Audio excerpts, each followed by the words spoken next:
Assalamualaikum warahmatullahi wabarakatuh. Bersyukur kita kepada Allah dengan mengucap Alhamdulillahirrabbilalamin. Bersalawat kita kepada Nabi kita yang mengucapkan Allahumma salli ala Sayyidina Muhammad wa ala ali Sayyidina Muhammad. Baik sahabat-sahabatku semuanya, pada kesempatan kali ini kembali saya melanjutkan membacakan buku Sirah Nabawi. Mudah-mudahan ada manfaatnya kita semua. Baik, saya akan mulai bacanya. Pengantar penerbit. Innal hamdalillahi nahmaduhu wa nasta'inuhu wa nastaghfiruh wa na'udzu billahi min syururi anfusina wa min sayyiati a'malina. Man yahdihillahu fala mudilla lahu wa man yudlil fala hadiya lahu. Wa asyhadu an la ilaha illallah wahdahu la syarika lahu wa asyhadu anna Muhammadan 'abduhu wa rasuluh. Ya ayyuhallazina amanu taqullaha haqqa tuqatih wa la tamutunna illa wa antum muslimun. Ya ayyuhan nasu taqu rabbakum allazi khalaqakum min nafsin wahidatin wa khalaqa minha zawjaha wa bassa منهما رجالا كثيرا ونساء واتقوا الله الذي تساءلون به والأرحام إن الله كان عليكم رقيبا. يا أيها الذين آمنوا اتقوا الله وقولوا قولا سديدا يصلح لكم أعمالكم ويغفر لكم ذنوبكم ومن يطع الله ورسوله فقد فاز فوزا عظيما. Salah satu buku yang wajib dibaca oleh umat Islam adalah buku Sirah Nabi, atau dengan istilah lain biografi Nabi Muhammad SAW. Alasannya adalah Surah Nabi memuat segala hal tentang kehidupan Nabi secara runut, mulai dari A sampai Z, hingga dengan membacanya kita mendapat gambaran Islam yang utuh dan lengkap, yang tersaji secara lebih nyata, hidup, visual dan mudah dipahami serta diaplikasikan dalam kehidupan. Dengan kata lain, Surah Nabi adalah potret umat Islam, potret Islam yang hidup dan berjalan. Tidak sedikit buku sirah yang ditulis oleh para ulama muslim, baik yang klasik maupun yang modern, baik yang murni kisah sirah maupun yang dilengkapi dengan pelajaran di balik setiap peristiwa, dan baik yang singkat maupun yang panjang lebar. Tiap-tiap buku tersebut mempunyai kelebihan dan kekurangan masing-masing. Namun ada hal yang lebih penting dari itu semua, yaitu keautentikan kisah-kisah sirah yang dimuat di dalamnya. Sirah merupakan kumpulan berita atau kabar di masa lampau yang ditulis setelah peristiwa itu berlalu dan diriwayatkan dari generasi ke generasi, sehingga ada kemungkinan masuknya riwayat-riwayat yang tidak autentik.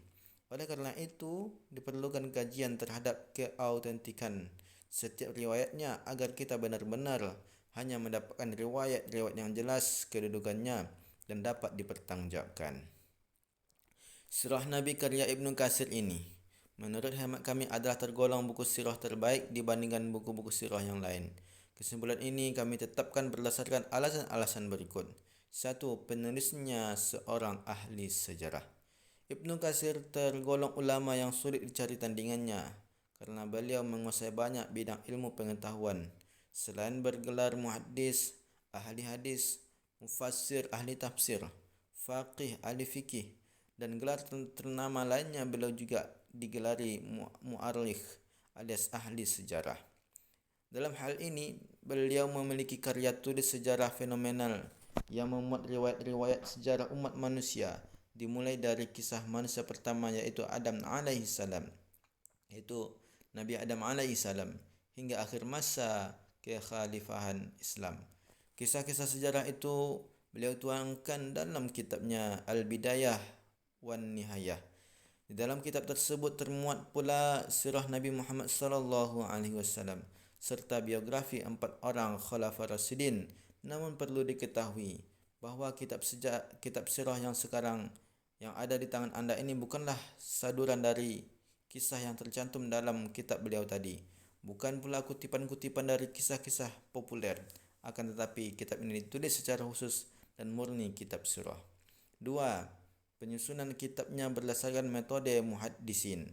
Kitab sirah ini tergolong kitab klasik. Ditulis oleh penulisnya berdasarkan metode penulisan muhaddisin, ahli hadis, yang begitu selektif terhadap berita-berita yang disampaikan. Hal ini dapat dimaklumi karena penulisnya seorang muhaddis, ahli hadis yang ternama. Sebagai seorang ahli hadis, Ibnu Katsir menerapkan keahlian ini dalam setiap karyanya, seperti pada kitabnya yang berjudul Tafsirul Qur'anil Azim yang dikenal dengan Tafsir Ibnu Katsir, salah satu kitab tafsir bil ma'sur terbaik. Juga pada kitabnya Al-Bidayah wan Nihayah. Dalam kitabnya ini, beliau selalu merujuk sumber-sumber sejarah dari riwayat-riwayat yang sahih sebagai dalilnya, lalu meramunya menjadi sebuah cerita sejarah yang apik dan tidak kaku dalam penyampaiannya.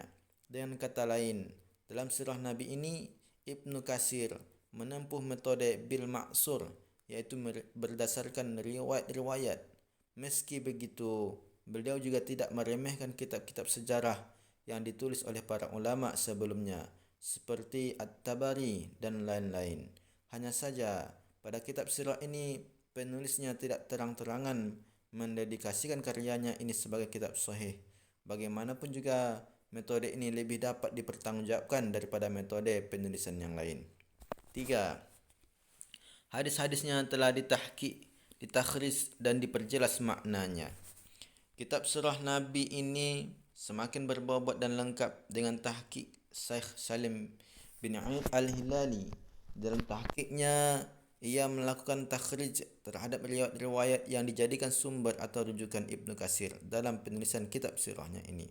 Selain mentakhrijnya, Syekh Salim juga melakukan banyak hal positif terhadap kitab ini, antara lain dengan menyusun kembali bagian-bagian pembahasan yang mengurutkan tema-temanya, menjelaskan kata-kata yang sulit dipahami, mendiskusikan aspek-aspek fikihnya maupun riwayat-riwayat yang menjadi sumber sejarahnya, serta membuat daftar isi sesuai dengan sistematika penulisan ilmiah yang berlaku.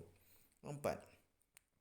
Adanya tambahan pembahasan mengenai sifat fisik Nabi, keadaan rumah tangga beliau, dan hukum-hukum yang Allah khususkan bagi nabinya. Dan ketiga itulah yang menjadi nilai tambah dalam buku ini yang tidak didapatkan pada kitab sirah manapun. Anda akan dapatkan di akhir pembahasan kitab ini hal-hal yang berkaitan dengan sifat-sifat fisik Nabi, anak-anaknya, isteri-istrinya, pelayan-pelayannya hingga unta dan kuda beliau. Kemudian disusul dengan pembahasan hal-hal yang menjadi kekhususan Rasulullah SAW yang tidak dimiliki para nabi lainnya, seperti diberinya kemenangan dari musuh-musuh beliau dengan dimasukkannya rasa gentar di hati mereka. Seluruh permukaan bumi tanah dapat dijadikan tempat solat dan bersuci.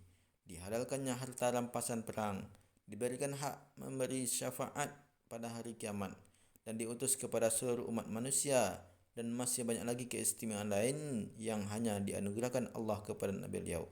Pembahasan terakhir ini lalu ditutup dengan hal-hal yang menjadi kekhususan Nabi Muhammad SAW yang tidak dimiliki umatnya, mulai dari masalah yang berkaitan dengan iman, bersuci, solat, zakat, puasa, haji, warisan hingga masalah-masalah hukum syariat lainnya. Membaca kitab ini selain mendapatkan uraian kisah Nabi yang dapat dipertanggungjawabkan, akan menambah wawasan kita tentang sosok Nabi kita Muhammad SAW secara lebih luas dan mendalam. Semoga penulis dan siapa saja yang ikut andil dalam menyebarluaskan ilmu ini mendapat balasan kebaikan dari Allah yang berlipat ganda, yaitu pada hari ketika anak dan harta tiada berguna lagi kecuali mereka yang datang kepada Allah dengan hati yang selamat, ikhlas. Salawat dan salam semoga selalu Allah curahkan kepada junjungannya Nabi Muhammad SAW dan kepada keluarga serta seluruh sahabatnya. Amin amin ya rabbal alamin. Demikian mukaddimah yang kita baca dalam kitab surah ini. Selanjutnya besok kita akan lanjutkan selayang pandang mengenai penulis dan kitab. Ada manfaatnya dari saya membaca surah ini, silakan diambil. Ada kekurangan, saya mohon maaf. Assalamualaikum warahmatullahi wabarakatuh.